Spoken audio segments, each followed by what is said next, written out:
Most people think the hardest part of building wealth is finding the right investment, debating index funds versus REITs, studying sector rotations, watching charts.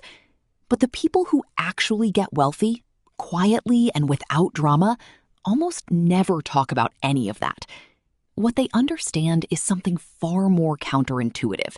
There is a point in your financial life where the game fundamentally changes. Not because of anything you did, but because of something that started happening without you. Nadia spent 22 years as a pharmacist. Stable income, modest lifestyle, consistent investor. By 49, she had $580,000 saved. Then her mother got sick, and she stepped away from full-time work to become her caregiver. She never went back. At 7% real returns, that $580,000 compounds to just over $2 million by 72, without a single additional dollar contributed. Her financial future was already written. She simply chose to stop writing the chapter that was making her miserable. Meanwhile, Jerome is 54, earning $410,000 a year with $1.6 million invested. He hasn't taken a real vacation in 11 years. He tells himself he needs $3 million before anything changes. What he doesn't see, if he stopped contributing tomorrow, his portfolio would grow to approximately $3.5 million by 70. He is working toward a number the math has already guaranteed him. The finish line moved behind him without his noticing. A flywheel is a heavy rotating disc that stores kinetic energy. Getting it spinning requires enormous effort. Every early rotation is hard-won. But as momentum builds, the energy already stored starts doing the work. You are no longer pushing the wheel. The wheel is pulling itself. Your portfolio works the same way. In the early years, every dollar of growth comes from your savings rate and discipline. But as the portfolio grows, returns generate returns. At $200,000 invested at 7%, the portfolio generates around $14,000. Your contributions still do most of the work. At $350,000, the return reaches around $24,500, roughly equal to a $24,000 annual contribution. At $600,000, the portfolio throws off $42,000, while your contribution stays flat. The flywheel is now carrying more than you are. The grinding early work was the real work. What follows is mostly physics. Coast Fi is the amount you need invested today, such that even if you never contribute another dollar, your portfolio will grow into your full retirement number by the time you want to stop working. It is not retirement. It is the point where retirement has become mathematically inevitable, even if it is still 2 decades away. Take your retirement number, desired annual spending divided by 0.04, subtract guaranteed income like Social Security, then reverse engineer what you need today by discounting back at your expected real return. Fatima is 41, with $310,000 invested, targeting retirement at 67 on $55,000 per year with $16,000 from Social Security. Her target portfolio, $975,000.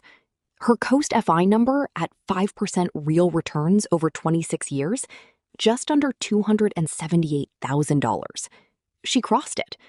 Her $310,000 will compound to over $1.08 million by 67, with 0 additional contributions. She could go part-time, take more meaningful work, or simply stop feeling like one bad year could undo everything. The baseline is already secure. Understanding the math is only half the problem.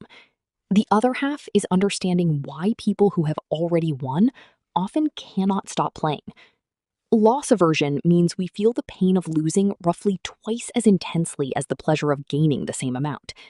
Even when you have objectively enough, fear of falling back keeps you grinding. The anxiety doesn't scale down with the portfolio. For many people, it scales up. Then there's lifestyle inflation. We adapt to new income levels quickly, and those levels immediately feel like the floor. The life that felt comfortable at $80,000 feels inadequate at $200,000. Not because your needs changed, but because your reference point did. Crossing a Coast FI number often feels like nothing because spending quietly expanded alongside income. But the deepest issue is identity. For many high earners, work is not just income, it's how they understand themselves. Jerome doesn't keep working because he needs $3 million. He keeps working because a version of himself that doesn't work feels unrecognizable. The income isn't the point.